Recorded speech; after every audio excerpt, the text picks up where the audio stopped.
Well so good morning, good afternoon, good evening to all of you. कैसे हो दोस्तों आप सभी लोग? आई होप आप बहुत अच्छे होंगे और आपका रिवीजन भी बहुत अच्छा चल रहा होगा। तो चलिए अब ये दो टॉपिक्स हमारे बचे हुए हैं, रिटर्न्स और मिसलेनियस चैप्टर का एंटी प्रॉफिटरिंग। तो इसका एक हम यहाँ पे रिवीजन ले लेते हैं और फटाफट ये दो टॉपिक को रिवाइज कर लेते हैं। आई होप आपने ये रिवीजन बहुत अच्छे से कर लिया होगा। और क्वेश्चनर्स के जो जो भी क्वेश्चंस और जो भी चैप्टर्स की वीडियो मैंने अपलोड करके दिए वो भी आपके अच्छे से हो गए और कुछ आपने सेल्फ कर लिए हो गया। तो चलिए दोस्तों, यहाँ पे ये दो टॉपिक को भी रिवीजन हम कंप्लीट कर लेते हैं और इस तरह से जीएसटी का मिशन संभव जो है हम यहाँ पे कंप्लीट करेंगे। सो आर यू रेडी? यस और नो? तो चलिए स्टार्ट करते हैं। टॉपिक पहला, रिटर्न।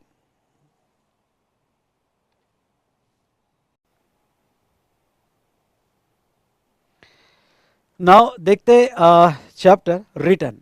ओके, आ जाओ रिटर्न चैप्टर में। सबसे पहले तो मैं आपको ये चैप्टर में पढ़ना क्या सर, बहुत सी बार बहुत सारी थ्योरी है तो ये समझ में नहीं आता है कि ये चैप्टर में पढ़ना क्या है।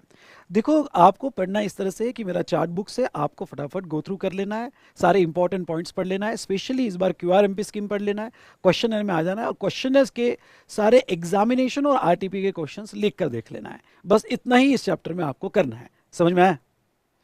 चलिए, तो रिटर्न का एक ओवरऑल फ्लो आपको बता देता हूँ। नाउ इस चैप्टर में हम देखने वाले स्टेटमेंट्स, रिटर्न और कुछ अदर रिटर्न्स, नॉर्मल रिटर्न और अदर रिटर्न। नाउ स्टेटमेंट में सेक्शन 37 याद रखने की यहाँ पे ज़रूरत नहीं है, याद रह जाए तो अच्छी बात है। तो सेक्शन 37 जो अगर आप देखते हो, एक मिनट, हाँ, जस्ट मिनट, जस्ट मिनट।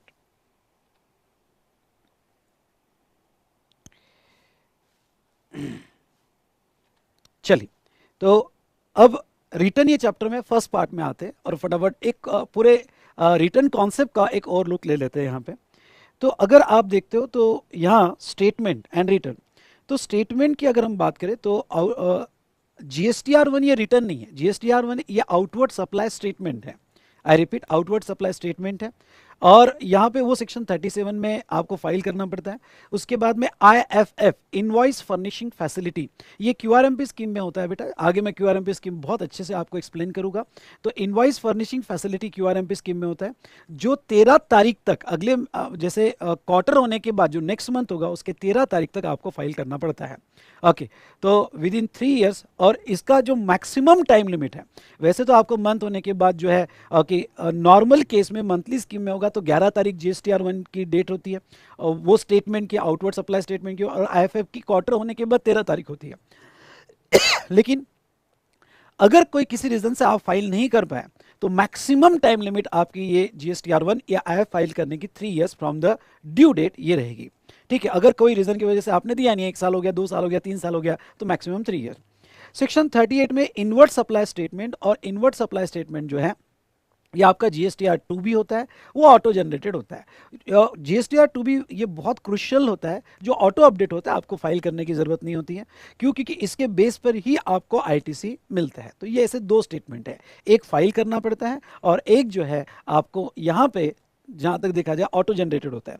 दूसरी बात अगर हम आते हैं तो यहाँ पे नॉर्मल रिटर्न, नॉर्मल रिटर्न की बात करें तो नॉर्मल रिटर्न में दो टाइप के रिटर्न आते हैं, रेगुलर रिटर्न और एनुअल रिटर्न। ध्यान से देखिएगा, रेगुलर रिटर्न और एनुअल रिटर्न। रेगुलर रिटर्न में अगर मैं बात करूं तो अगर regular taxable person including CTB होगा तो जीएसटीआर 3 में रिटर्न जाता है। उसके बाद में डेट होती है 20th ऑफ नेक्स्ट मंथ। हाँ, क्यूआरएमपी स्कीम होगी तो क्यूआरएमपी स्कीम में क्वार्टरली रिटर्न जाएगा, जिसकी डेट 22 और 24 होगी, जो मैं नीचे आपको बताऊंगा। तो ये 20th ऑफ नेक्स्ट मंथ तक जाएगा। उसके बाद में NRTP, non resident taxable person होगा तो जीएसटीआर 5 में जाएगा। कंपोजिशन स्कीम डीलर होगा तो जीएसटीआर 4 में जाएगा। What are the due dates of filing return? तो रिटर्न फाइल करने की ड्यू डेट जीएसटीआर 3 की जो है वो 20th ऑफ नेक्स्ट मंथ होती है, जीएसटीआर 5 की जो है 13th ऑफ नेक्स्ट मंथ होती है, और कंपोजिशन डीलर की 13th April of following financial year होगी। तो ये जो है ये ख्याल रखना, क्योंकि कंपोजिशन स्कीम का रिटर्न ईयरली है, क्वार्टरली स्टेटमेंट है, CMP 08 पेमेंट का स्टेटमेंट है, और रिटर्न जो है वो ईयरली जाता है। अगेन इस बार का जो उन्होंने यहाँ पे अमेंडमेंट किया बाय फाइनेंस एक्ट 2023, ओके, वो उन्होंने ये कवर किया है कि यहाँ पे maximum time limit for filing GSTR 3 यानी समझ लो आपने मंथली ड्यू डेट को नहीं दिया, 2 महीने हो गए, 6 महीने हो गए, 1 साल हो गया और आपने नहीं दिया, तो वो केस में 3 years from the due date ये आपका टाइम लिमिट लिया जाएगा। नेक्स्ट अगर हम बात करें यहाँ पे एनुअल रिटर्न, एनुअल रिटर्न में सेक्शन 44, एनुअल रिटर्न क्या होता है बेटा, इन एडिशन टू आपके मंथली क्वार्टरली रिटर्न जो होते हैं, समझ लो आप मंथली स्कीम में हो और आप क्यूआरएमपी स्कीम में नहीं आ रहे हो तो आपको टोटल 12 रिटर्न्स देना पड़ता है, और क्यूआरएमपी स्कीम में आपको टोटल 4 रिटर्न्स देना पड़ता है, ठीक है। In addition to that return आपको पूरे साल भर का भी रिटर्न देना पड़ता है, जिसको हम एनुअल रिटर्न कहते हैं। एनुअल रिटर्न कॉन्सेप्ट हमने बहुत सी जगह टाइम लिमिट में देखा। What is the time limit for availing ITC, तो time limit for availing ITC is 30th November, और due date of filing annual return जो 31st दिसंबर होता है, whichever is earlier. Credit note में हमने टाइम लिमिट देखा, तो बहुत सी जगह हमने टाइम लिमिट देखा है एनुअल रिटर्न की। तो दोस्तों जहां तक देखा जाए तो ये एनुअल रिटर्न की अगर हम बात करें तो एनुअल रिटर्न में सेक्शन 44 जो है ये फाइल करना पड़ता है। और रेगुलर टैक्सेबल पर्सन जो जीएसटीआर 3B फाइल कर रहे हैं, ध्यान से सुनना मेरी बात, जो जीएसटीआर 3B फाइल कर रहे हैं वो regular taxable person annual return file करते हैं, जीएसटीआर 9 में फाइल करते हैं, और यहाँ पे composition taxable person GSTR 9A में फाइल करता है। दूसरी बात, इसकी जो ड्यू डेट होती है वो due date 31st December okay from the financial year due date होगी। और मैक्सिमम टाइम लिमिट जो यहाँ पे ओके यहाँ कवर किया है वो within 3 years from the due date of annual return, यानी मैक्सिमम टाइम लिमिट भी इसकी इन्होंने बता दी है।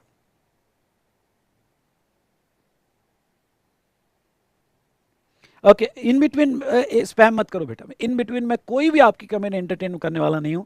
जिसको भी जो सवाल पूछना है ये सेशन के एंड में पूछना, इन बिटवीन एक भी कमेंट आपकी मैं एंटरटेन नहीं करूँगा, मुझे पूरा एक फ्लो में एक्सप्लेन करने दो।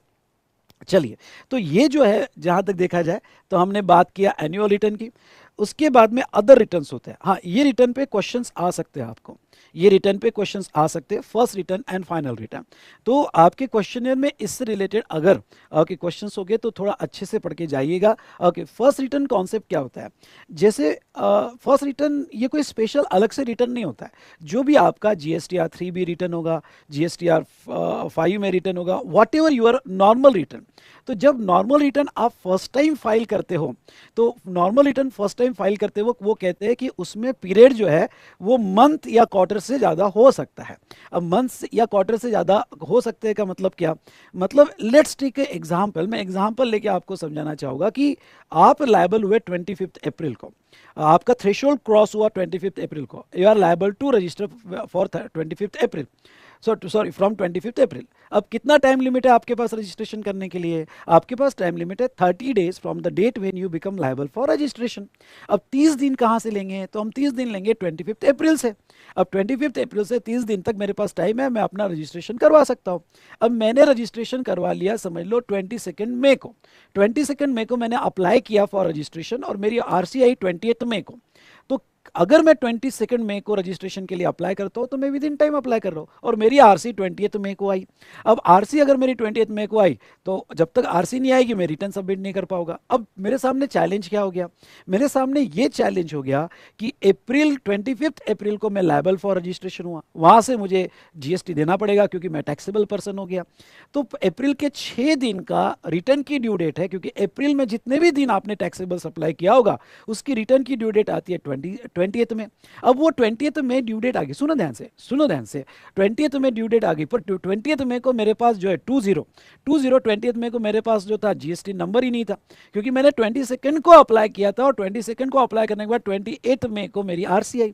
तो अब मैं ओके अप्रैल का तो रिटर्न फाइल नहीं कर सकता। तो गवर्नमेंट कहती है डरने की कोई बात नहीं है, आप जब अपना फर्स्ट रिटर्न फाइल करोगे, सुनिए ध्यान से, जब आप अपना फर्स्ट रिटर्न फाइल करोगे तो फर्स्ट रिटर्न में आप अप्रैल का भी पीरियड कवर कर लेना। यानी आपका फर्स्ट रिटर्न में जब से आप लायबल हुए, ध्यान सुनना, ओके, जब से आप लायबल हुए, when you become liable for registration till the date, मतलब first return shall covered all outward supply from the date from which you become liable for registration.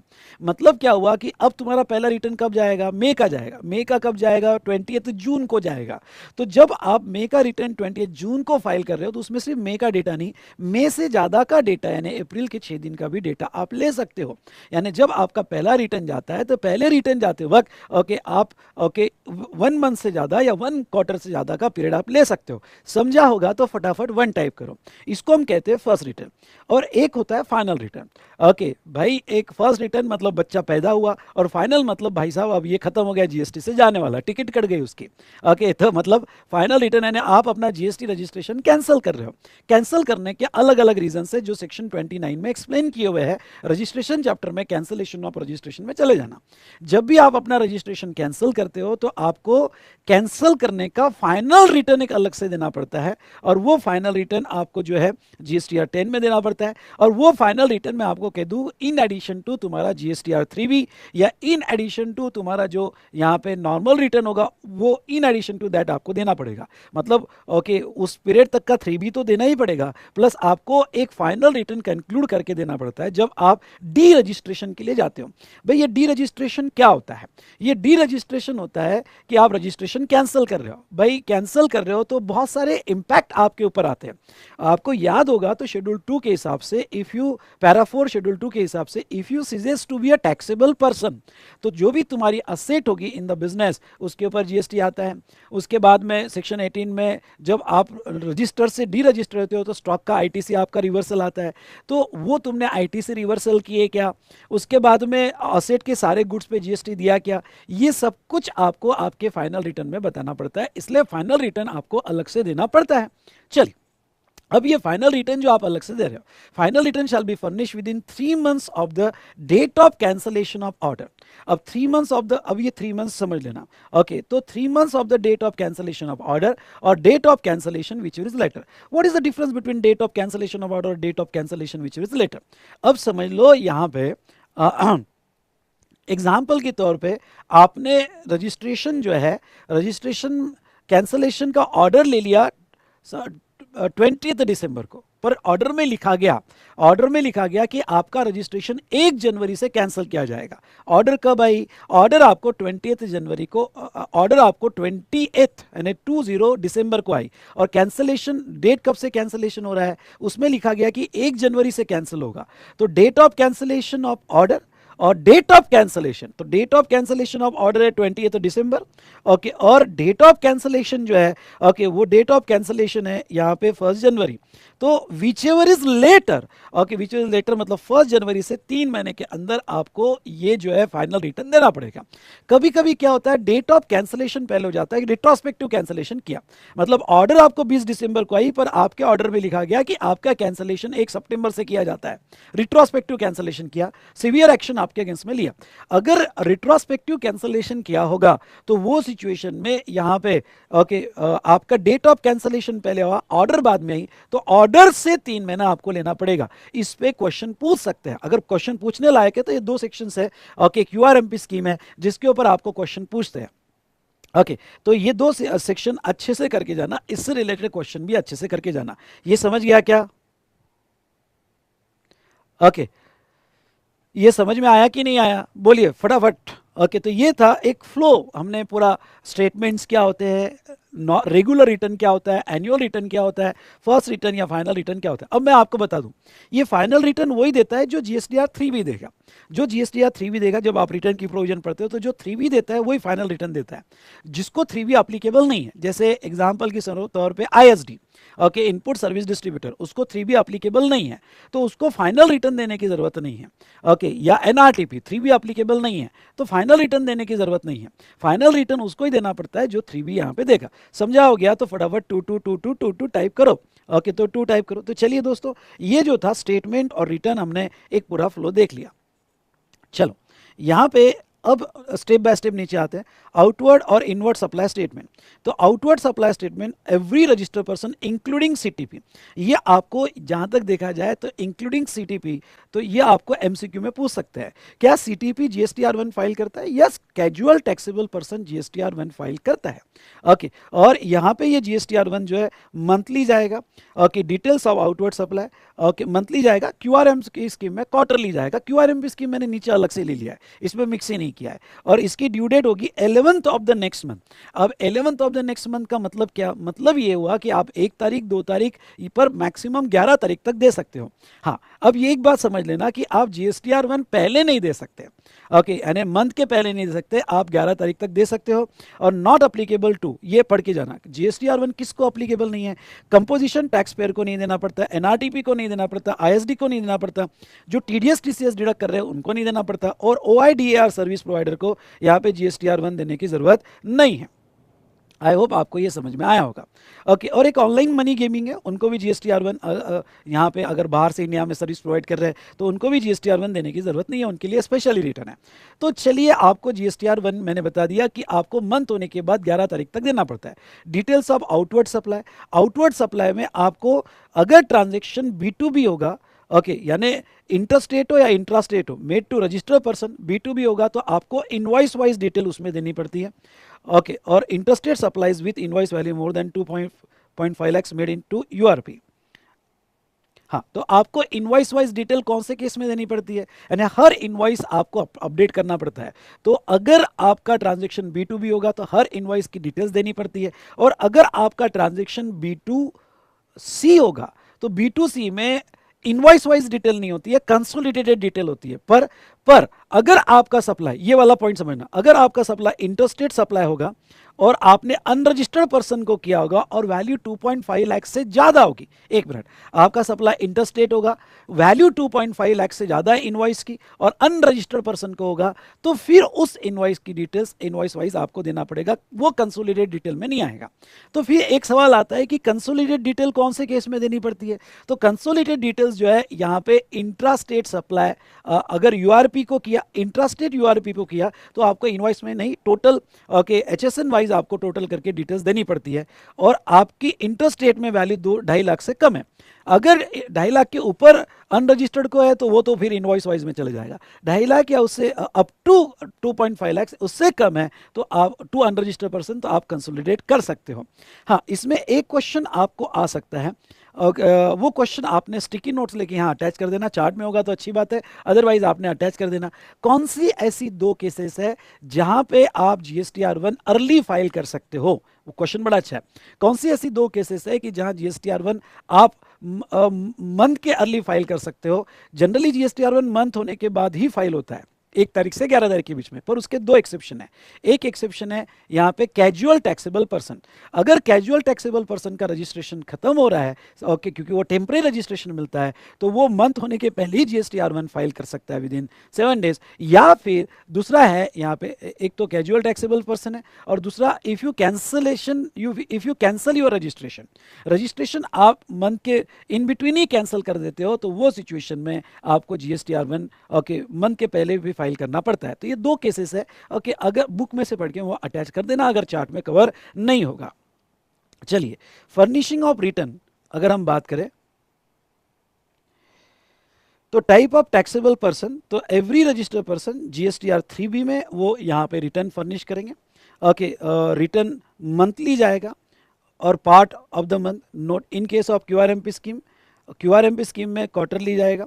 Return GSTR 3B file करने की date होगी 28th of next month, और not applicable to supplier of OIDAR services, composition NRTP ISD person deducting TDS TCS। लेकिन every registered person यहाँ पे लिखना हो तो लिख देना इंक्लूडिंग CTP, तो CTP होगा तो CTP भी GSTR 3B देगा। हाँ, पर कौन से पर्सन 3B नहीं देंगे तो ये लिस्ट मैंने यहाँ पे आपको दी है, ठीक है। उसके बाद में return by composition tax payer, now composition tax payer जो रिटर्न देगा GSTR 4 में देगा और वो ईयरली देगा, पर ख्याल रहे उसको क्वार्टरली स्टेटमेंट देना पड़ता है CMP 08, और वो 18th of the day after the completion of quarter को देना पड़ता है, और वो पेमेंट की डेट भी होती है। ख्याल रहे, क्वार्टरली कंपोजिशन स्कीम में रिटर्न नहीं है, क्वार्टरली स्टेटमेंट है CMP 08 में, और जो पेमेंट के लिए है, और उसकी डेट है 18th after the completion of quarter. आपको रिटर्न GSTR 4 में देना पड़ता है और वो ईयरली है, ओके, तो वो ईयरली रिटर्न आपको देना पड़ेगा जिसकी ड्यू डेट है 30th April following the end of such financial year. उसके बाद में नेक्स्ट अगर हम बात करें तो एनुअल रिटर्न आपका GSTR 9 में जाता है, ओके, जो हमने ऊपर देखा, और 31 December of next financial year आपका डेट होगा। और किसको एनुअल रिटर्न नहीं देना पड़ेगा? OIDR services provider, okay, composition tax pair, NRTP ख्याल रहे, ISD को नहीं देना पड़ता है, और पर्सन डिडक्टिंग TDS और TCS और CTP, ये ख्याल रखना, ये ख्याल रखना। मतलब क्या, CTP को GSTR 3 भी देना पड़ता है, CTP को GSTR 1 देना पड़ता है, पर CTP को एनुअल रिटर्न नहीं है ना। NRTP को है, MCQ क्वेश्चन आ सकता है।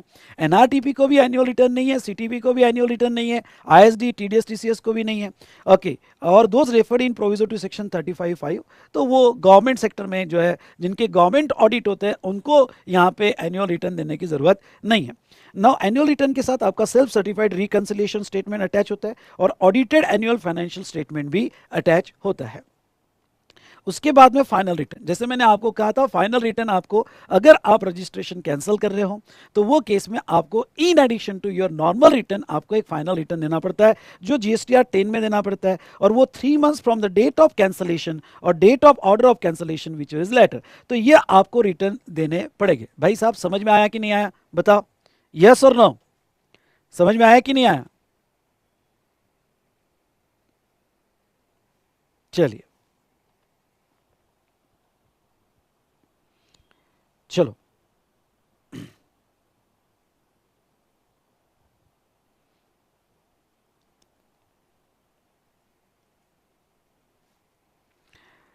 अब आते थोड़ा ये साइड में फर्स्ट रिटर्न। फर्स्ट रिटर्न भी मैं पढ़ा चुका हूं। Okay, every registered person who made a outward supply period between the date on which he become liable to registration, जिस दिन से वो लायबल हुआ, जैसे 20 अप्रैल से वो लायबल हुआ, ओके, तो वहां से till the date when registration has been granted, RC तक जो भी उसने क्लियरेंस किया होगा, तो आरसी आने के बाद जो भी वो अपना पहला रिटर्न फाइल करेगा उसमें सारा डेटा देगा। डन? तो चलिए दोस्तों, ये तो हमने देखा यहाँ पे फर्स्ट रिटर्न। अब ये जो है रिस्ट्रिक्शन ऑन GSTR 1 और IFF, ओके, IFF और ये रिस्ट्रिक्शन, इस बार आप इसको अच्छे से पढ़ के जाना, इस पे क्वेश्चन आने के पूरे पूरे चांसेस आपको हो सकते हैं। देखो वो क्या कहते हैं, रिस्ट्रिक्शन ऑन फर्निशिंग GSTR 1 और IFF notwithstanding to anything contain in this rule, यानी ये और रूल करेगा। अब ए से लेके एफ तक की सिचुएशन है, और ये ए से लेके एफ तक की सिचुएशन में अगर आप फंस जाते हो तो आप GSTR 1 या IFF यानी इनवॉइस फर्निशिंग फैसिलिटी आप नहीं कर सकते, आपका ब्लॉक कर दिया जाएगा GSTR 1। वो कौन से केस में? आप अगर रजिस्टर्ड पर्सन हो, ओके, आप अगर रजिस्टर्ड पर्सन हो और आप मंथली स्कीम में हो, ध्यान सुनना, रजिस्टर्ड पर्सन हो और आप मंथली स्कीम में हो, can not furnish GSTR 1 if he has not furnish return in GSTR 3B of preceding month. यानी पिछले मंथ का आपने अगर GSTR 3B नहीं दिया होगा तो आप इस मंथ का GSTR 1 फाइल नहीं कर सकते, पोर्टल पे आपकी विंडो ही ओपन नहीं हो सकती। ओके, तो ये पहला केस। अगर आप QRMP स्कीम में हो तो कैन नॉट फर्निश GSTR 1 और IFF, आप GSTR 1 या IFF फर्निश नहीं कर सकते अगर आपने पिछले मंथ का, मतलब पिछले क्वार्टर का GSTR 3B नहीं दिया होगा। यानी इन सिंपल वर्ड, अगर आपने पिछले मंथ का या क्वार्टर का, तो प्रीसीडिंग मंथ या प्रीसीडिंग क्वार्टर का GSTR 3B नहीं दिया हुआ है तो आप अभी GSTR 1 फाइल नहीं कर सकते, या QRMP स्कीम में आप इनवॉइस फर्निशिंग फैसिलिटी मतलब IFF फाइल नहीं कर सकते। उसके बाद में अगर आपको रूल 88C में इंटीमेशन आई होगी, वो इंटीमेशन होती है मिसमैचिंग। मिसमैचिंग मतलब what ever the data furnishing GST on IFF of subsequent tax period, RP cannot furnish GSTR 1 or IFF for subsequent tax period unless he deposit the intimated amount of furnish to reply on explain it। अब ये जो intimation होती है 88C1 की, ये यहाँ पे लिख लो, ये होता है मिसमैचिंग ऑफ, आप लिख सकते हो rule 88C1 mismatching of GSTR 1 and 3B, GSTR 3B। मतलब अगर आपका 1 और 3B का डेटा मैच नहीं हो रहा है, यानी 1 में आपका आउटवर्ड सप्लाई एक्सेस है, हाँ स्पेशली एक्सेस है, 3B में आपने कम बताया है और मिसमैच हुआ है, तो वो सिचुएशन में आपको रूल 88C के अंदर एक इंटीमेशन आती है कि भाई GSTR 1 में आपका आउटवर्ड सप्लाई आप ज़्यादा बता रहे हो और 3B में आप कम बता रहे हो। तो ऐसे केस में ऐसा क्यों हो गया? कि तो ये हमें एक्सप्लेन करो या डिफरेंस अमाउंट डिपॉजिट करो, और आपने उसका एक्सप्लेनेशन फाइल नहीं किया या डिफरेंशियल अमाउंट डिपॉजिट नहीं किया। अगर चलो आपको डिफरेंशियल अमाउंट डिपॉजिट नहीं करना है तो उसका एक्सप्लेनेशन दो। अगर आपने वो उसका एक्सप्लेनेशन में नहीं दिया तो आपका GSTR1 ब्लॉक कर दिया जाएगा। ये उन्होंने अभी ऐड किया। उसके बाद में ओके, रूल 88D1, इसकी एक इंटीमेशन आती है।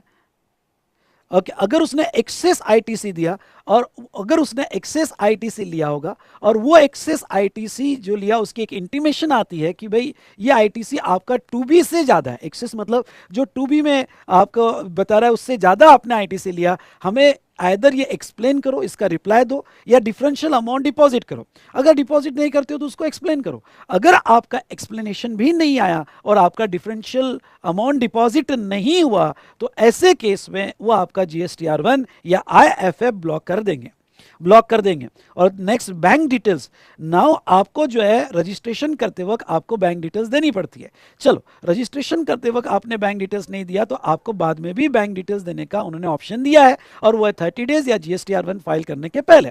तो अगर आपने वो बैंक डिटेल्स नहीं दी तो आप GSTR1 फाइल नहीं कर सकते। भाई साहब, ये लर्न करके जाना, इस बार क्वेश्चन आने के पूरे चांसेस, ओके, मैं कहूँगा कि आप रेगुलर बुक से पढ़ के जाना, ओके, कि कौन से केस में आपके GSTR1 या IFF ब्लॉक कर सकते हैं। तो ऐसे केस में ये सारी केसेस है जहां GSTR1 ब्लॉक हो सकता है। लेट फी वगैरह तो मैं आपका बाद में ले लूंगा। चलिए, तो ये वाला पार्ट जो है मैं थोड़ा बाद में ले लेता हूँ। ओके, अब मैं पहले QRMP स्कीम पे आता हूँ। अब QRMP स्कीम जो है, यहाँ पे मैं QRMP स्कीम में, ये QRMP स्कीम क्या होती है मैं आपको स्टेप बाय स्टेप पूरा अच्छे से एक्सप्लेन कर देता हूं। वैसे मैंने रेगुलर क्लास में तो रियली बहुत अच्छे से एक्सप्लेन किया था, पर अगर आपको याद नहीं होगा तो डोंट वरी, मैं बैठा हूं ना। ओके, मैं आपको फिर से इसको स्टेप बाय स्टेप एक्सप्लेन कर देता हूं। देखिए, QRMP स्कीम, और यही मेन पार्ट है, बाकी तो इसमें कुछ भी नहीं है रिटर्न चैप्टर में। देखो क्या होता है यहाँ पे। नॉर्मल मंथली स्कीम में क्या होता है, स्टेप बाय स्टेप एक एक पॉइंट नेक्स्ट 20 to 25 मिनट्स यहाँ मेरे साथ समझ लो कि ये सारी चीज़ें। अब यहाँ पे देखो, नॉर्मली क्या होता है, नॉर्मली ये होता है कि अगर आप मंथली स्कीम में हो, ओके, समझ लो आप मंथली स्कीम में हो, तो इस मंथ के आपके 3 इनवॉइस बने, I1, I2, I3। Okay, I1 की वैल्यू है 1,00,000 रुपए जीएसटी को, जिसके ऊपर जीएसटी है यहाँ पे 12,000। I2 की वैल्यू है 2,00,000 रुपए जीएसटी, ओके, यहाँ पे 24,000। I3 की वैल्यू है 3,00,000 जिसके ऊपर जीएसटी 36,000 रुपीज़ है। अब ये जो जीएसटी यहाँ पे आपके 3 इनवॉइसेस समझ लो in the month of April बने, आपको सारी इनवॉइस की डिटेल्स फाइल करनी पड़ती है GSTR1 में, और GSTR1 आपको अगले महीने के 11 तारीख तक फाइल होता है। ओके, आई होप आपको ये समझ में आया होगा। अब ये जो GSTR1 आप 11 मई को फाइल करते हो, समझ लो आपने GSTR1 में इनवॉइस वाइज सारी डिटेल सबमिट कर दी। अब GSTN पोर्टल क्या करता है, GSTN पोर्टल कस्टमर का यानी जो बायर का अगर वो रजिस्टर्ड होगा तो उसका 2B ऑटो अपडेट कर देता है। ऑटो अपडेट कर देता है मतलब समझ लो I1 invoice, okay, buyer B1 के नाम का होगा तो बायर B1 का 2B अपडेट हो जाएगा, बायर B2 का 2B अपडेट हो जाएगा, B3 का अपडेट हो जाएगा। तो रिस्पेक्टिव बायर के 2B अपडेट हो जाते हैं, और ये 2B के बेस पर रिसिपिएंट आगे क्रेडिट ले सकता है। 2A अब इतने काम का नहीं है, 2B बेस पर रिसिपिएंट आगे क्रेडिट ले सकता है। डन। अब देखो यहाँ पे, ओके, QRMP स्कीम क्या है और QRMP स्कीम लाने के पीछे उनका ऑब्जेक्ट क्या था। अब कुछ लोगों को, पहले तो QRMP क्या होता है, QRMP मतलब quarterly return but monthly payment. बोलो मेरे साथ जोर से एक बार, क्वार्टरली रिटर्न बट क्या, मंथली पेमेंट। अब ये होता है कि रिटर्न आप क्वार्टरली दो, कंप्लायंसेस आप क्वार्टरली करो, लेकिन पेमेंट आप मंथली करो। ध्यान सुनना, पेमेंट आप मंथली करो। मतलब क्या, मतलब ये है कि देखो कंप्लायंस करने में भी कॉस्ट लगती है। अगर आप मंथली GSTR1 दे रहे हो, मंथली GSTR3 भी दे रहे हो, तो आपके CA, CMA, CS जो भी होगा उनको आपको फीस देना पड़ता है मंथली बेसिस पे। तो गवर्नमेंट ने छोटे बिजनेसमैन के लिए जिनके एग्रीगेट टर्नओवर 5 करोड़ के नीचे है, उनके लिए उन्होंने क्वार्टरली स्कीम लाई कि चलो ठीक है, पेमेंट आप मंथली करो लेकिन आप रिटर्न जो है क्वार्टरली दे सकते हो। तो उनके लिए लाया। अब स्कीम तो लाया गया था उनके फायदे के लिए, लेकिन आगे जब प्रॉब्लम्स आए तो वो प्रॉब्लम्स को सॉर्ट करने की भी कोशिश की गई है। अब देखो क्या किया गया, तो जैसे समझ लो ये रजिस्टर्ड पर्सन है और ये रजिस्टर्ड पर्सन यहाँ पे क्यूआरएमपी स्कीम लेना चाहता है। क्यूआरएमपी स्कीम लेना चाहता है का मतलब क्या हुआ? मतलब ये है कि यहाँ पे ये क्वार्टरली रिटर्न देना चाहता है। तो चलो क्वार्टरली रिटर्न देना चाहता है तो कोई प्रॉब्लम नहीं, प्रोवाइडेड दैट उसका एग्रीगेट टर्नओवर 5 करोड़ के नीचे है। ओके, ये अप टू 5 करोड़ से, अप टू 5 करोड़ से। अब दोस्तों जहां तक देखा जाए तो यहां पे सुनो, अब अगर ये क्वार्टरली स्कीम ले रहा है तो ये GSTR1 क्वार्टर होने के बाद 13 तारीख को देगा। ओके, लेकिन इसका बायर जो है, अब ये तो क्वार्टरली देगा ना सब, इसका I1 I2 I3 इनवॉइस जो भी है वो क्वार्टरली देगा। अब क्वार्टरली GSTR1 फाइल करेगा। अब क्वार्टरली GSTR1 फाइल करेगा तो पोर्टल आगे 2B में अपडेट क्वार्टर होने के बाद करेगा। लेकिन अब ये रजिस्टर पर्सन को प्रॉब्लम है, क्योंकि इसका जो बायर है वो मंथली स्कीम में, क्यों? क्योंकि उसका टर्नओवर 5 करोड़ के ऊपर होगा, या फिर वो क्यूआरएमपी स्कीम नहीं लेना चाहता है। क्यूआरएमपी स्कीम ऑप्शनल है, कुछ इंपॉर्टेंट पॉइंट समझ लो।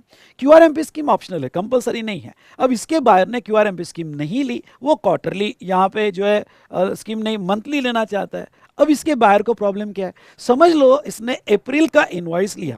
अगर इसके बायर ने अप्रैल का इनवॉइस लिया होगा तो ये तो एक्सपेक्ट करेगा ना भाई कि इसको आईटीसी अप्रैल में मिलना चाहिए, आईटीसी अप्रैल में मिलना चाहिए। पर प्रॉब्लम क्या है? प्रॉब्लम ये है कि उसका सप्लायर जो है वो क्वार्टरली रिटर्न देगा। अब अगर सप्लायर क्वार्टरली रिटर्न देगा तो इसके 2B में आएगा ही नहीं, और इसके 2B में आएगा नहीं जब तक क्वार्टर खत्म नहीं होगा तो बेचारा क्वार्टर तक क्रेडिट नहीं ले पाएगा। तो सारे जो क्रेडिट लेने वाले थे उन्होंने गवर्नमेंट को कहा कि ये क्या नाटक लगा के रखा आपने, उसको तो क्वार्टरली स्कीम दे दी पर हमारे क्रेडिट क्यों क्वार्टर तक लटका रहे हो? ओके, तो ऐसा मत करो। तो फिर गवर्नमेंट ने एक कॉन्सेप्ट लाया, मिनी GSTR1, यानी आपका फाइनल GSTR1 तो क्वार्टर होने के बाद ही जाएगा, लेकिन एक कॉन्सेप्ट आया मिनी GSTR1। यहां तक समझ में आ रहा है क्या? आप यहां तक समझ में आ रहा है तो बोलिए यस सर, अच्छे से समझ में आ रहा है। तो मिनी GSTR1 क्या होता है? मिनी GSTR1 होता है IFF, इनवॉइस फर्निशिंग फैसिलिटी। इसके कुछ इंपॉर्टेंट पॉइंट समझ लो। ओके, ये जो है ऑप्शनल होता है, it is also called as mini GSTR1, object to pass on the credit of QRMP scheme. मतलब क्या? समझ लो कोई सप्लायर को रिटर्न तो क्वार्टरली देना है, लेकिन अपने बायर को आईटीसी जो है वो मंथली पास ऑन करना है। अब इसका बायर कर रहा है कि यार तू कुछ भी कर, तू तेरा return quarterly they, okay what ever it में बी, ओके, लेकिन मुझे क्रेडिट मंथली चाहिए, मुझे क्रेडिट मंथली चाहिए, तो रिटर्न GSTR1 दे, क्वार्टरली केयर को देना है। तो ऐसे केस में ये जो रजिस्टर पर्सन है, ये रजिस्टर पर्सन ओके यहाँ पे IFF, इनवॉइस फर्निशिंग फैसिलिटी, एक मिनी GSTR1 दे सकता है। और ये मिनी GSTR1 को फाइल करने का डेट है 13 मई ऑफ द अप्रैल। ये IFF पहले 2 महीने के ही दिए जाते हैं, उसका लॉजिक आपको बताऊंगा। ये IFF पहले 2 महीने के ही दिए जाते हैं, मतलब क्या?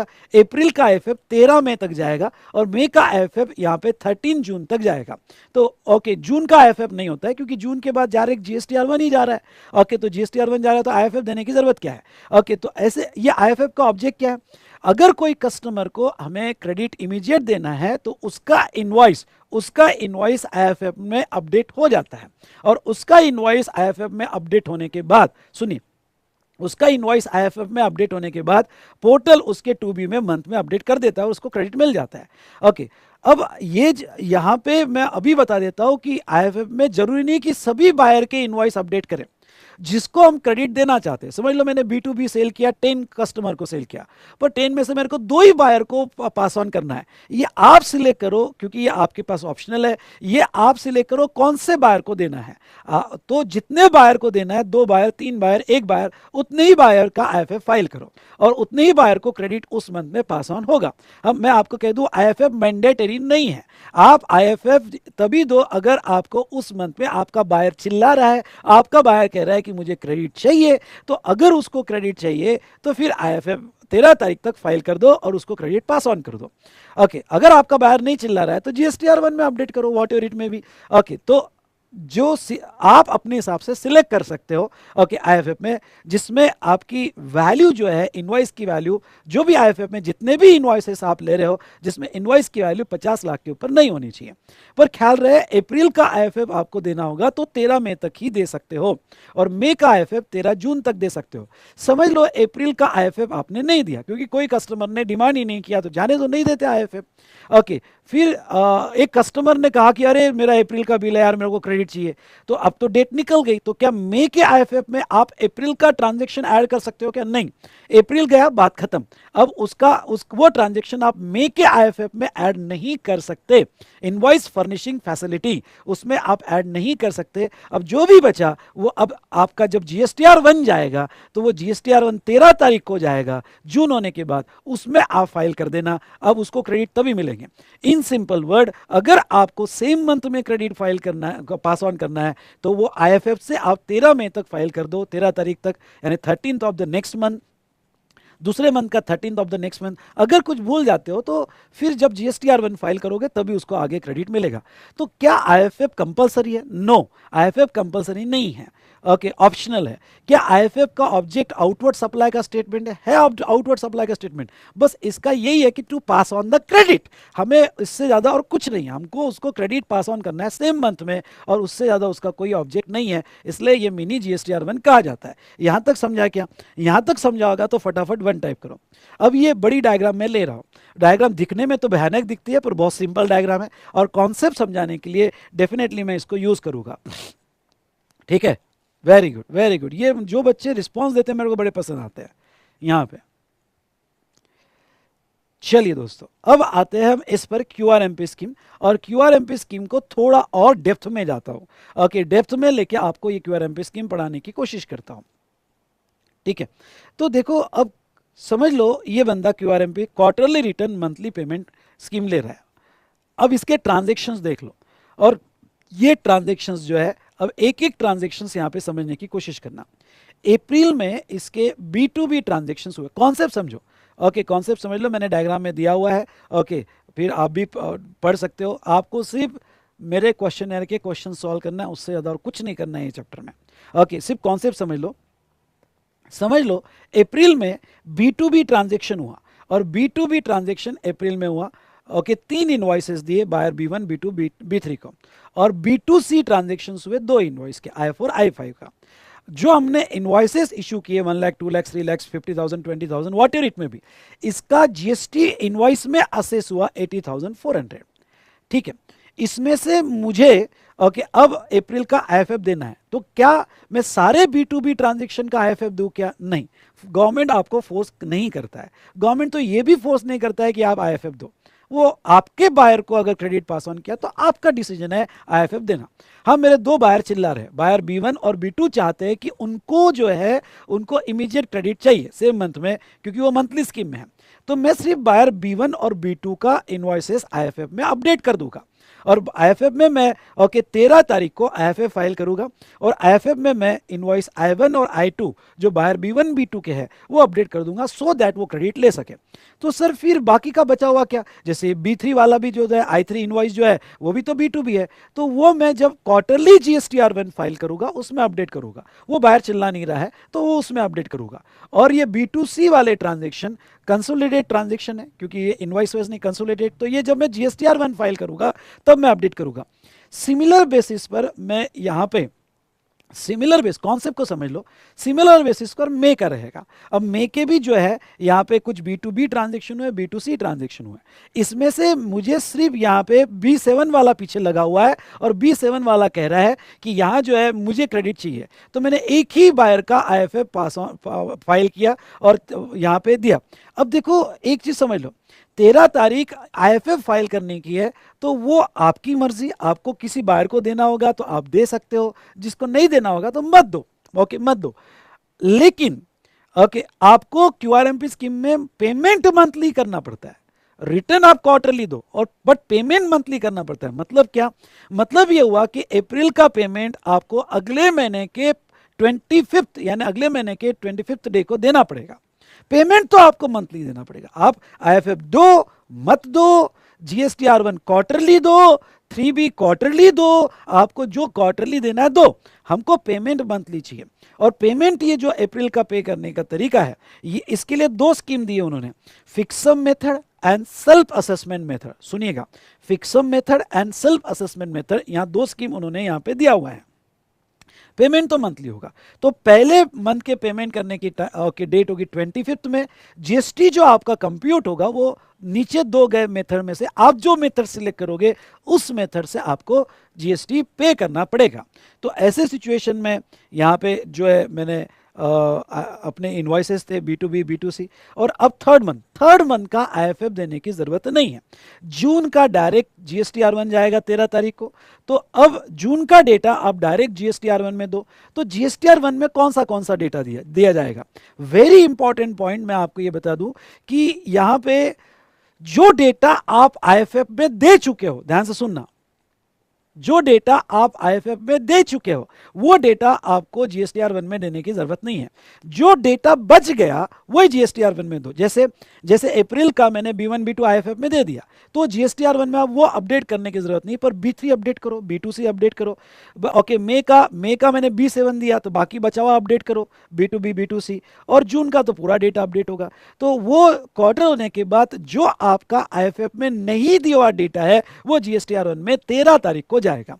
और यहां पे आपका 3B जो क्वार्टरली फाइल होगा, सुनिएगा, जो आपका 3B क्वार्टरली फाइल होगा वो 3B की डेट 20 तारीख नहीं होगी। क्वार्टर होने के बाद कुछ स्टेट में 22 है और कुछ स्टेट में 24 है।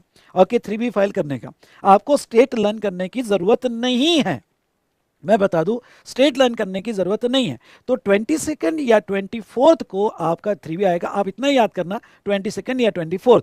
अब आपको एक बात मैं और बताना देना चाहूंगा, जैसे जीएसटी में what is your due date of payment, तो your due date of payment is the date of filing your return. लेकिन यहां पे क्यूआरएमपी स्कीम में there are 3 due dates. Okay, अप्रैल का due date 25th of next month, मई का due date 25th of next month, और यहां पे ओके जून का ड्यू डेट जो रहेगा, ओके, या फिर अप्रैल में के जो भी शॉर्ट पेमेंट होंगे वो डेट ऑफ फाइलिंग रिटर्न जिस दिन फाइल करोगे वो आपकी ड्यू डेट मानी जाएगी। ओके, यहां तक समझा क्या? यस और नो? यहां तक समझा कि नहीं समझा? समझा होगा तो यस बोलिए। तो ये था okay quarterly return, GSTR1, monthly payment. अब गवर्नमेंट कहती है ओके यहां पे जब आप 25th को पे करने जाओगे तो हम आपको 2 मेथड देते हैं ओके पे करने की। एक फिक्सम मेथड देते हैं, अगर उससे नहीं होता है तो जो एक्चुअल असेसमेंट मेथड है ओके वो मेथड देंगे। तो 25th को tax payment method for first 2 month, ये मेथड पहले 2 मंथ्स को मिलेंगे। इसका लॉजिक भी मैं आपको बताऊंगा। ओके, तो ये tax payment method for first 2 month by 25th of next month. Okay, तो एक है फिक्सम मेथड। अब समझ लो कोई कह रहा है कि सर ये क्या बात हुई। ओके, आप जब मैं अगर 25th को मुझे एक्चुअल बेसिस पे देना है तो फिर मुझे रिटर्न क्वार्टरली देने का क्या फायदा हुआ सर?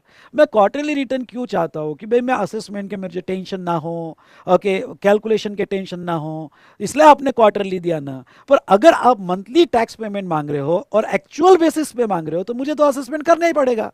अगर मुझे असेसमेंट करना पड़ेगा तो फिर GSTR1 और 3B फाइल करने में मुझे दिक्कत क्या है? मैं तो वो भी फाइल कर दूं।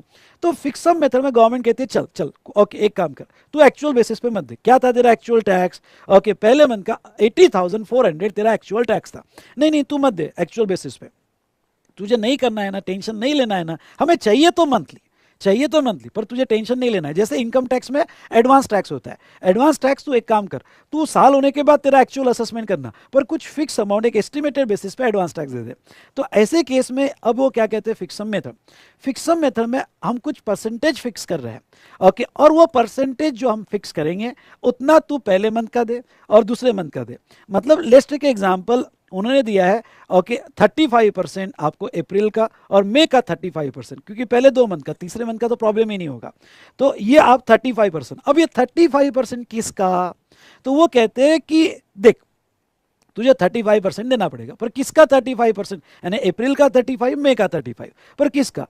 अब तू तेरे प्रीवियस टैक्स पीरियड में जा, अगर प्रीवियस टैक्स पीरियड में तूने क्यूआरएमपी स्कीम ली होगी, अब समझ लो तेरा टैक्स पीरियड अभी क्वार्टर है अप्रैल मई जून, तो प्रीवियस टैक्स पीरियड क्या हुआ? जनवरी फरवरी मार्च। Come on previous tax period क्या हुआ? जनवरी फरवरी और मार्च। तो ये तेरा जो प्रीवियस टैक्स पीरियड है जनवरी फरवरी और मार्च, उसमें तूने मंथली स्कीम लिया या क्वार्टरली लिया?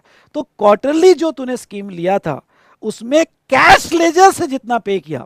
अब कैश लेजर से आप कब पे करते हो? आईटीसी डिडक्ट करने के बाद, यानी तेरा जो टोटल टैक्स होगा लेस आईटीसी, बाकी बचा हुआ तूने कैश लेजर से दिया होगा।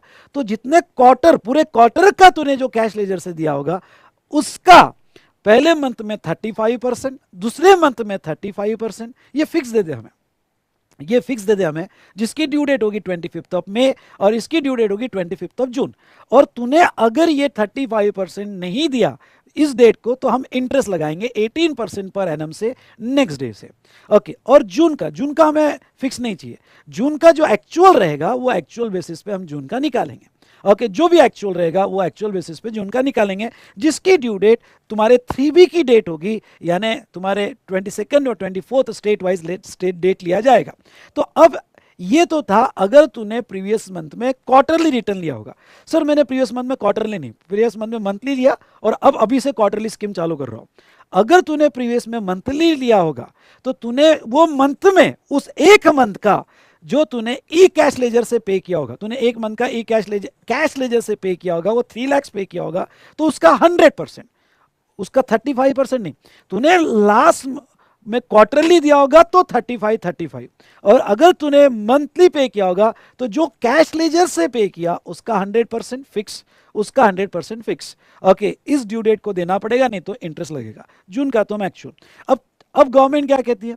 गवर्नमेंट कहती है कि ये तो हमने तेरे से फिक्स ले लिया, लेकिन ऐसा मत समझना कि हम एक्चुअल छोड़ देंगे, ये तो तूने देना चाहिए एक फिक्स अमाउंट, हमने तेरे से फिक्स ले लिया, लेकिन हम इसको फाइनल असेस करेंगे। अब फाइनल असेस करेंगे मतलब क्या? जब तेरा क्वार्टर हो जाएगा तो तेरा एक्चुअल टैक्स निकाल, तो तेरा एक्चुअल टैक्स अप्रैल का 80,400, उसके बाद में ओके मई का 3,66,000 और जून का एक्चुअल इनवॉइस बेसिस पे टैक्स 1,75,000। तो समझ लो तेरा जो एक्चुअल टैक्स था, ओके, पूरे क्वार्टर का actual tax liability of the quarter, case one मतलब ये वाला, कि तुम्हारा केस वन यानी ये, ओके, कि तुमने प्रीवियस टैक्स पीरियड में क्वार्टरली बेसिस पे 35 दिया। तो वो सिचुएशन में आपको इतने कैलकुलेशन नहीं करना है, सिर्फ कॉन्सेप्चुअली समझ लो, सिर्फ कॉन्सेप्चुअली समझ लो। तो ये केस में तेरा एक्चुअल टैक्स इतना था, ओके, तो तेरा एक्चुअल टैक्स इनवॉइस बेसिस पे अगर तीनों महीने का टोटल कर दूं तो ये आता है 6,21,600। इसमें से तू क्या लेगा? आईटीसी लेगा 3 महीने का। ये तो हमने इनवॉइस के बेसिस पे टैक्स निकाला, क्योंकि ये तो इनवॉइस थे ना, ये तो देखो ये तो इनवॉइस थे ना, आउटपुट टैक्स था ना 80,400 माइनस आईटीसी लेगा। अज्यूम तेरा आईटीसी यहाँ पे 2 लाख रुपए है, तो तेरा टैक्स पेबल कितना आया? 4,21,600 तेरा एक्चुअल टैक्स पेबल आया। लेकिन तूने पहले 2 महीने में कितना दे दिया? पहले 2 महीने में तूने फिक्स बेसिस पे 350 दे दिया, यानी तूने 7 दे दिया। ओके, तो भाई साहब ये तो 3 महीने का टैक्स 421,600 आया, और तूने तो फिक्स बेसिस में तूने ज्यादा दे दिया। तो ज्यादा दे दिया तो डर मत, जितना भी तूने ज्यादा दे दिया होगा उतना तुझे रिफंड मिल जाएगा। थोड़ा उल्टा सिचुएशन ले लो, उल्टा सिचुएशन ऐसी ले लो कि तुमने अगर ये 421 नहीं होता, ये 1421 होता, आई रिपीट ये 1421 होता, तो -7 होता, बाकी का आपको एक्सेस 22 तारीख को पे करना पड़ता या 24 तारीख को पे करना पड़ता। ठीक है, हाँ, अगर आपने वो एक्सेस 22 या 24 तक पे नहीं किया तो फिर इंटरेस्ट लगता एक्सेस वाले पे। आई होप यू अंडरस्टूड, समझा क्या? ओके, और वो इंटरेस्ट 22 या 24 के बाद लगता, क्योंकि आपने जितना फिक्स मांगा था वो ड्यू डेट को दे दिया, ये ड्यू डेट को दे दिया। अब जो भी डिफरेंस आएगा, आइदर रिफंड मिलेगा या डिफरेंस आएगा, एक्सेस डिफरेंस आया तो आपको पे करना पड़ेगा, और वो 22 या 24 को पे करना पड़ेगा। अगर आपने 22 या 24 को पे नहीं किया तो इंटरेस्ट लगेगा। यहां ये समझा क्या? ये समझा होगा तो क्यूआरएमपी स्कीम का क्यू टाइप करो फटाफट। चलिए, ये तो था अगर आपने पिछले क्वार्टर लिया होगा। अगर आपने मंथली लिया होगा तो आपने कितना कितना पे किया है? 3 लाख पे किया, 100% पे किया आपने। तो आपका वही, आपका एक्चुअल टैक्स आफ्टर आईटीसी कितना आया? तो आपका एक्चुअल टैक्स आफ्टर आईटीसी 421,600 आया। तो आपने ओके कितना दिया है? 6 लाख दिया हुआ है, तो कितना एक्सेस आया? 178,400, वो आपको रिफंड मिल जाएगा। ये तो था फिक्स सम मेथड। एग्जाम में तो बस इतना ही है कि आपको इतना ही याद रखना है, इतने कैलकुलेशन नहीं करना है आपको एक्चुअल बेसिस वगैरह। आपको एग्जाम में इतने ही कैलकुलेशन करना है कि फिक्स सम मेथड में प्रीवियस टैक्स पीरियड में क्वार्टर लिया होगा तो 35, और अगर प्रीवियस टैक्स पीरियड में मंथली होगा तो 100, पहले 2 महीने का आपको पे करना है। दूसरा है सेल्फ असेसमेंट मेथड। समझ लो आपको फिक्स सम मेथड नहीं लेनी है, तो आपको सेल्फ असेसमेंट मेथड मतलब एक्चुअल टैक्स बेसिस पे करना पड़ेगा। तो आपका पहले मंथ का एक्चुअल टैक्स कितना है 80,400 माइनस आईटीसी वो 25th को पे करो, दूसरे मंथ का 366 माइनस आईटीसी वो 25th को पे करो। तो सेल्फ असेसमेंट मेथड मतलब आपको एक्चुअल बेसिस पे ओके मतलब 80,400 माइनस आईटीसी 366,400 माइनस आईटीसी ये 25th और जून का 22nd 24th को वो एक्चुअल बेसिस पे करना पड़ेगा। अब मेथड कौन सी लेना है ये आप डिसाइड करो। ओके तो मेथड कौन सी लेना है ये आप डिसाइड करो। सो दोस्तों ये था यहाँ पे fix sum method and self assessment method. I hope आपको समझ में आई होगी, यस और नो। तो चलिए मैं वापस हमारे चार्ट में आता हूं।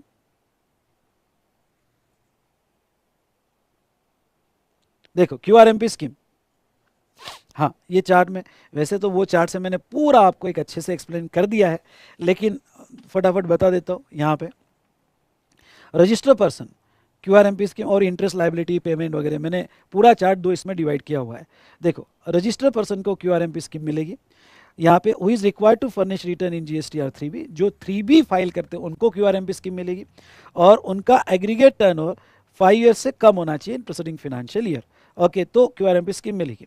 ऑप्टेड फॉर क्यूआरएमपी स्कीम तो जीएसटीआर 1 क्वार्टरली जाएगा, पर पहले मंथ का मंथ 1 और मंथ 2 का ओके ये आईएफएफ फाइल कर सकते हैं और आईएफएफ 1 से 13 तारीख तक का फाइल कर सकते हैं। मंथ 3 का उनको आईएफएफ फाइल करने की जरूरत नहीं है, वो डायरेक्ट जीएसटीआर 1 में ओके डिटेल्स देंगे जीएसटीएन पोर्टल पे और अकॉर्डिंगली रिसिपिएंट के 2B पे अपडेट हो जाएगा। अब देखो ये जो क्यूआरएमपी स्कीम है, ख्याल रहे आपको पहले मंथ का पेमेंट 25 अप्रैल को ही देना है, दूसरे मंथ का पेमेंट 25 जून को देना है, पर तीसरे मंथ का पेमेंट आपको 22 और 24 को देना है। अगर वो आप नहीं दे पाए तो इंटरेस्ट लगेगा 18% पर एनम से। ओके अब आपको जब पेमेंट देना है तो पेमेंट की दो मेथड है, okay fixed sum method and self assessment method. Fixed sum method में अगर आपका लास्ट क्वार्टर का असेसमेंट क्वार्टरली होगा तो 35% for each month, each first 2 months. Okay first 2 months का आपको 35% देना है। ओके तो जैसे कैलकुलेशन वाइज अगर हम देखें तो नीचे मैंने एग्जांपल लिया, आपने कैश लेजर से पे किया लास्ट क्वार्टर में और लास्ट क्वार्टर में कैश लेजर से सीजीएसटी, एसजीएसटी और आईजीएसटी पे किया, तो फॉर ईच मंथ यानी अप्रैल और मई का अलग अलग आपको 35 और 500 का 35 मतलब 175 और शेष होगा तो आपको 35% फिक्स बेसिस पे देना है। आपको कैलकुलेशन यहाँ तक ही आएगा, आपको फाइनल एडजस्टमेंट नहीं पूछी जाएगी। और अगर आपने मंथली दिया होगा तो आपको 100% आपको देना पड़ेगा। आपने मंथली दिया होगा तो 100% पहले और सेकेंड मंथ का आपको देना पड़ेगा। सेल्फ असेसमेंट मेथड होगा तो फिर तो आपको एक्चुअल बेसिस पे देना पड़ेगा। इंटरेस्ट अंडर क्यूआरएमपी स्कीम, ख्याल रहे अगर आपने फिक्सम मेथड या सेल्फ असेसमेंट मेथड में पहले 2 महीने का पहले 2 महीने का आपने ड्यू डेट को नहीं दिया, पहले 2 महीने का आपने ड्यू डेट को नहीं दिया तो सिंपल वे में समझ लो, ये टेबल समझा तो ठीक, नहीं तो छोड़ देना। आपने पहले 2 महीने का 25 तारीख को नहीं दिया तो 26 से ही इंटरेस्ट लग जाएगा। और जो डिफरेंशियल अमाउंट आती है फाइनल असेसमेंट में जो डिफरेंशियल अमाउंट आती है वो 22 और 24 को नहीं दिया तो इंटरेस्ट लगेगा। नाउ क्यूआरएमपी स्कीम आप कैसे, अब कुछ इंपॉर्टेंट पॉइंट क्यूआरएमपी स्कीम के। ओके देखो aggregate turnover of proceeding financial shall be calculated on common portal taking into account the details furnish in the return bye tax payer of the tax payer. जब आपका aggregate turnover निकाला जाएगा 5 करोड़ का, तो 5 करोड़ क्योंकि अगर आप 5 करोड़ से नीचे प्रोसीडिंग फाइनेंशियल ईयर में होगे तो आपको क्यूआरएमपी स्कीम लिया जाएगा और आपका एग्रीगेट टर्नओवर जो आपने रिटर्न में टर्नओवर बताया उसके बेस पर होगा। Value of supply of IFF shall not exceed 50 lakh for each month. हाँ आप जब आईएफएफ फाइल करोगे तो उसमें बिल आप जो अपलोड कर सकते हो 50 लाख तक की वैल्यू तक अपलोड कर सकते हो। इसलिए केयरफुली डिसाइड करना कि किसको पास ऑन करना है और किसको नहीं, क्योंकि 50 लाख तक के वैल्यू का ही क्रेडिट आप पास ऑन कर सकते हो। ओके वैल्यू तक का इनवॉइस आप अपलोड कर सकते हो, उसका क्रेडिट पास ऑन कर सकते हो। After 13 month the facility of furnishing IFM for previous month not available. अप्रैल का अगर 13 तारीख निकल गया तो आप अब अप्रैल का आईएफएम मई के पीरियड में नहीं दे सकते। Details given in IFM not required to given in GSTR 1। When QRMP option has been exercised once, they shall continue unless RP revise the said option. It is further clarified that the option to avail QRMP scheme is GSTN wise. हाँ, very important, ये QRMP scheme का option आपको GSTN wise मिलता है. Okay, यानी आपकी 10 branches है, तो कहीं आप मंथली ले सकते हो, कहीं आप क्वार्टरली ले सकते हो, तो GSTN वाइज मिलते हैं. Same GSTN of the same pan can opt for QRMP scheme and remaining GSTN में भी ऑप्ट फॉर नॉर्मल स्कीम. हाँ, अब आप ये कैसे ऑप्ट कर सकते हो, ध्यान से सुनना. समझ लो आपको अप्रैल से यहाँ से QRMP स्कीम लेनी है, अप्रैल में जून के लिए लेनी है, उसके पहले आप QRMP स्कीम में नहीं थे, तो आपको जब जो क्वार्टर से QRMP स्कीम ऑप्ट करनी है, उस क्वार्टर के 2 महीने पहले और उस क्वार्टर का पहले में फर्स्ट मंथ के एंड तक, यानी 30 अप्रैल तक, तो 2 महीने पहले और उस क्वार्टर के 30 अप्रैल तक, ओके, आप ऐसे 3 महीने में अप्लाई कर सकते हो फॉर QRMP स्कीम. अप्लाई कर सकते, देखो, यानी आपको अप्लाई करना है QRMP स्कीम में, तो जिस क्वार्टर में आपको अप्लाई करना है उसके 2 महीने पहले से आप कभी भी दे सकते हो. और चलो वो क्वार्टर स्टार्ट भी होगा तो वो क्वार्टर के पहले मंथ के एंड तक का आप कभी भी अप्लाई कर सकते हो. और आपको कैंसिल भी करना है QRMP स्कीम, तो यही टाइम पीरियड है. कैंसिल भी करना होगा तो जिस क्वार्टर से कैंसिल करना है उस क्वार्टर के 2 महीने पहले इंटीमेट करना पड़ता है, या उस क्वार्टर के मंथ एंड तक आपको इंटीमेट करना पड़ता है. How to avail QRMP scheme for 1 January 2021, ये मत पढ़ लेना, अब ये कोई काम का नहीं है. ओके, तो ये था रिगार्डिंग टू QRMP स्कीम. अब ऊपर बेटा जो लेट फी है, ये लेट फी के पैरामीटर्स जो है बहुत सारे हैं. ओके, ये आप पढ़ोगे लेट फी के पैरामीटर्स. ओके, मतलब GSTR1 नील होगा, 3 भी नील होगा.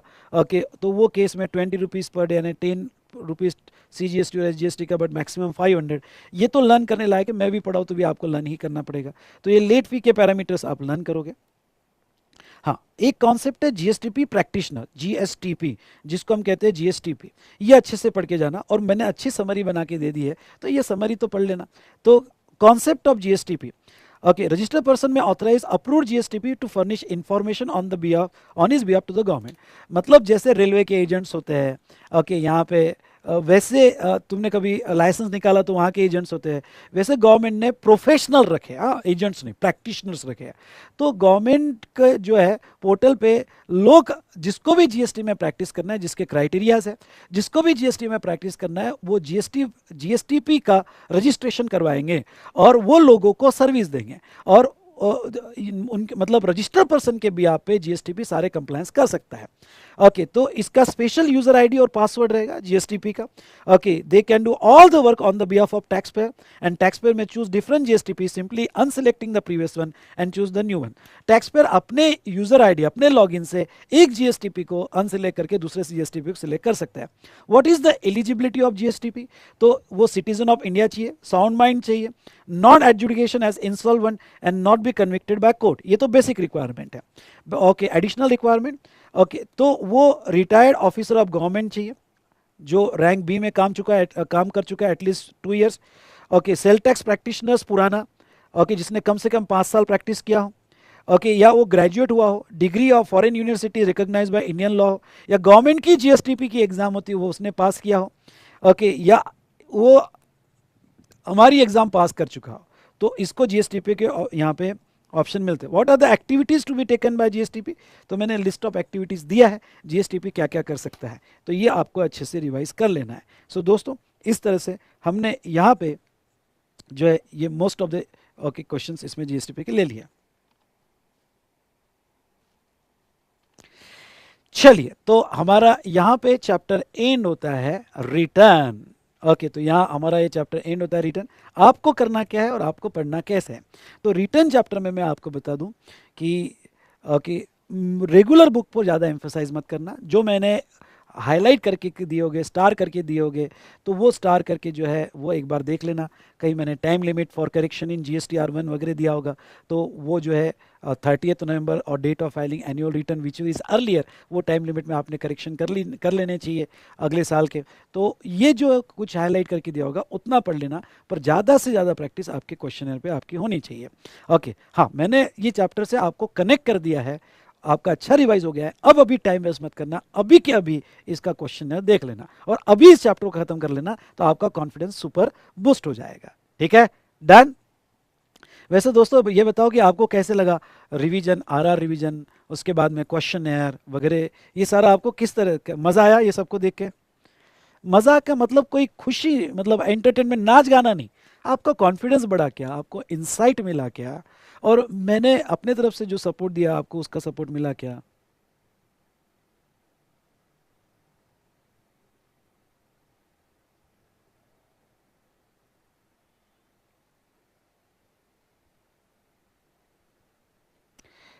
बेटा उसके, वेरी गुड वेरी गुड, आपके फीडबैक दो, हम भी मोटिवेट होते हैं बेटा। चलिए, वेरी गुड। तो जो भी बाद में ऑफलाइन देखेंगे तो आपके फीडबैक जरूर दीजिएगा, लाइक जरूर कीजिएगा, और यहाँ पे मैं आपको बता दूँ, शेयर भी जरूर कीजिएगा। तो yes, best, very good very good. तो चलिए यहाँ रुकते हैं, ठीक है, डन। बाकी आरटीपी का डिस्कशन आपको आ जाएगा, कल ही मैं अपलोड कर दूंगा आरटीपी डिस्कशन। और बाकी एक मैराथन सेशन सुपर 30 वाला, वो भी आने वाले 4-5 दिन में मैं अपलोड कर दूंगा, तब तक आप पूरा रिवाइज करके रख लो, ठीक है। एमसीक्यू आपको करना पड़ता है, वो मैं नहीं करता हूँ, आप ट्राई करो। जब कॉन्सेप्ट समझा दिए तो एमसीक्यू किस बात की, किस खेत की मूली है, ठीक है। क्या क्या बेटा, क्या शुभम, फिर से क्वेश्चन पूछो।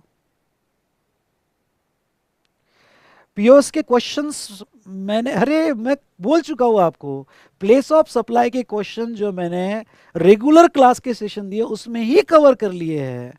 वही क्वेश्चन क्वेश्चन यार में आपने देखे क्या, ये मेरे को सरप्राइज हो जाता है। आप देखो तो सेम क्वेश्चंस मैंने, अगर आप खुद देखोगे तो सॉल्व हो जाएगा वो सब, जो मैंने रेगुलर क्लास के वीडियोस आपको दिए, उसमें ही मैंने सारे क्वेश्चंस कवर कर लिए।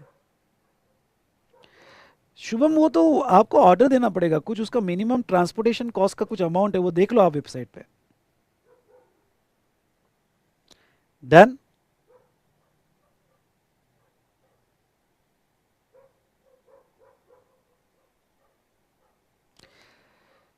जिसने भी मेरी क्लास लगाई है बेटा, एमसीक्यू उनके लॉगिन में दिए हुए हैं। चलो सो दोस्तों यहाँ रुकते हैं, बाकी मैं आपको गाइड करूंगा किस तरह से आपको पढ़ना है, क्या करना है आरटीपी के डिस्कशन में। थैंक यू सो मच, मिलते हैं, good day, good night to all of you.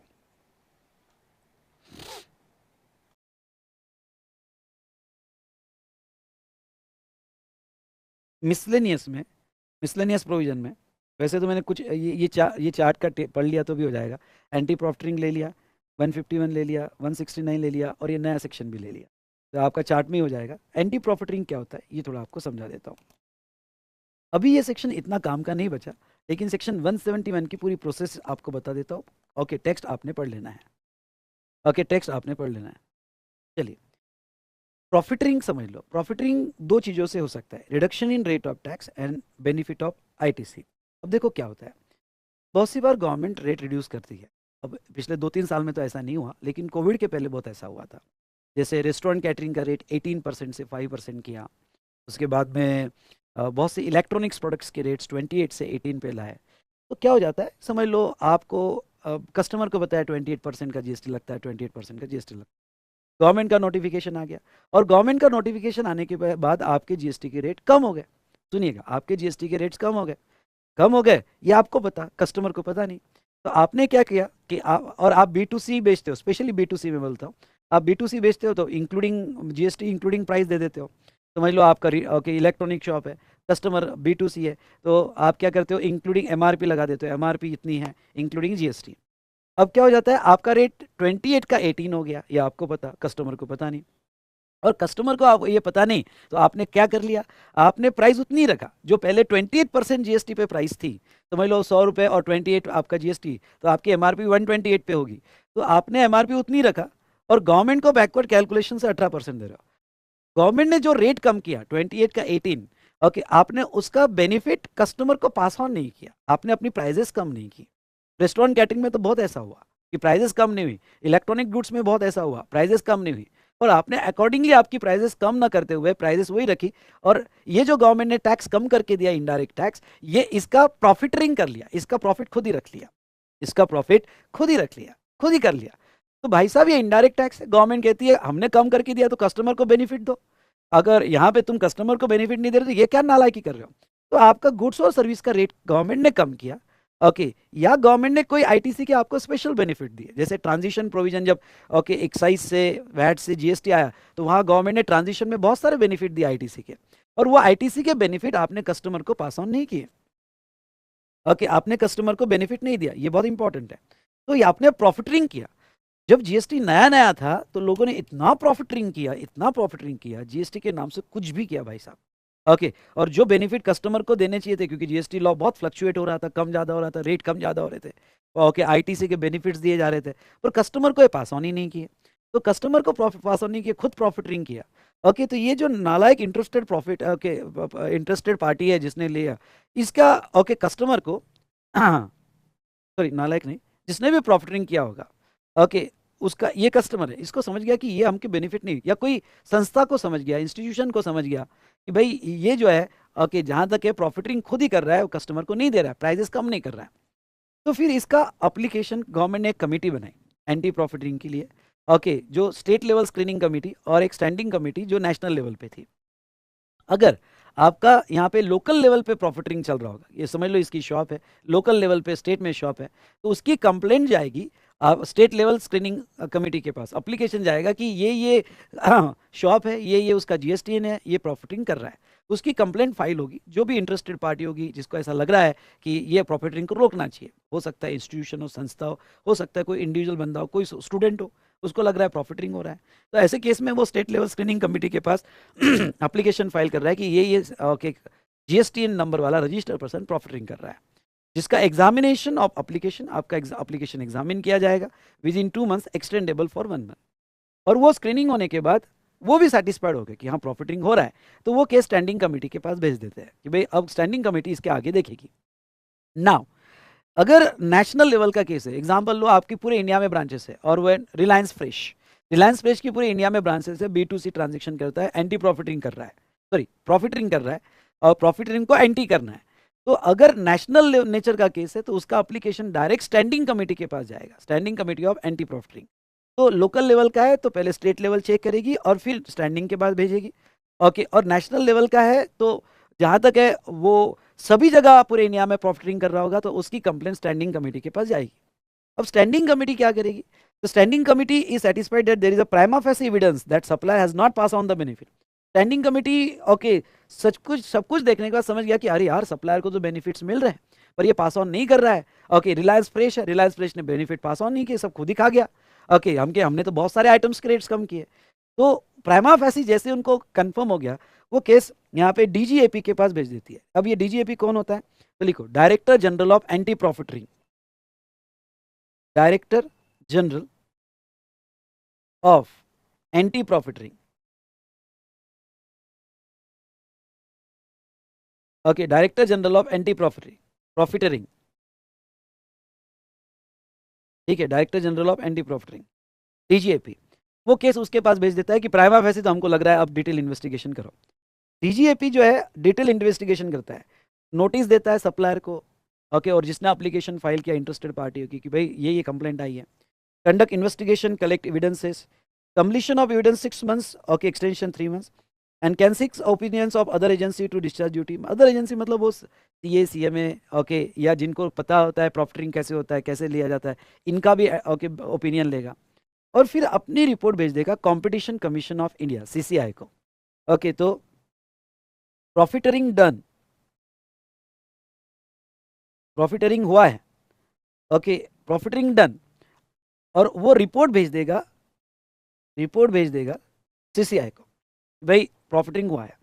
CCI में फिर चेयरपर्सन होगा, 4 लोग हो गए, सीसीआई में फिर से उसका इन्वेस्टिगेशन होगा, और सीसीआई में इन्वेस्टिगेशन होने के बाद फिर अथॉरिटी यानी CCI, okay, that RP has not pass on the benefit, ये कंफर्म हो गया कि बेनिफिट पास ऑन नहीं हुआ, for reduction of rate of tax और बेनिफिट ऑफ आईटीसी, तो ऑर्डर बाय सीसीआई, अब सीसीआई ऑर्डर देगा जिसमें ओके पहला रिडक्शन इन प्राइसेस, सीसीआई कहेगा कि प्राइसेस कम करो, चलो कम करो, 28% लगा रहे हो नालायक, 18% प्राइसेस कम करो, जो भी बेनिफिट लिए रिटर्न टू रिसिपिएंट से जो भी तुमने एक्स्ट्रा लिया, okay, amount equivalent to benefit not pass on with interest recipient को वापस करो, इंटरेस्ट लगेगा from the date of collection till the date of return of amount.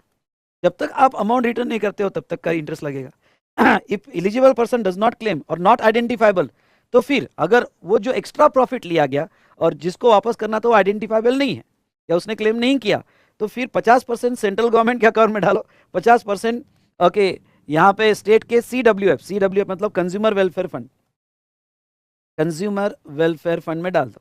Okay, ये consumer welfare fund supplier use नहीं करेगा, ये पैसा कंज्यूमर वेलफेयर फंड में चले जाएगा विथ इंटरेस्ट, इंटरेस्ट के साथ डाल दो। अगर कोई नहीं क्लेम करने आ रहा है या आइडेंटिफाइबल नहीं है तो गवर्नमेंट को दे दो। उसके बाद में imposition of penalty, penalty 10x of amount of profiteering, okay, no penalty if amount is deposited within 30 days, okay, 30 दिन में दिया तो पे पेनल्टी नहीं, otherwise okay 10 times of profit आपकी पेनल्टी है। और चौथा कैंसलेशन ऑफ रजिस्ट्रेशन। तो ये हमने प्रॉफिटरिंग देखा एक सिंपल मेथड में। अभी तो B2B के केस में तो जनरली ओके सही कह रहे हो आप, B2B के केस में जनरली तो सर्टिफिकेट मिल जाता है कि प्रॉफिटरिंग नहीं की है। ओके, B2C में प्रॉफिटरिंग के बहुत चांसेस होते हैं। बाकी ये सेक्शन जो है 151 वगैरह तो इतने एटलीस्ट तो भी मिसलेनियस प्रोविजन में आपने पढ़ के जाना है। तो इस तरह से हमने प्रॉफिटरिंग कॉन्सेप्ट देखा और ये कॉन्सेप्ट को यहाँ पे एंड किया।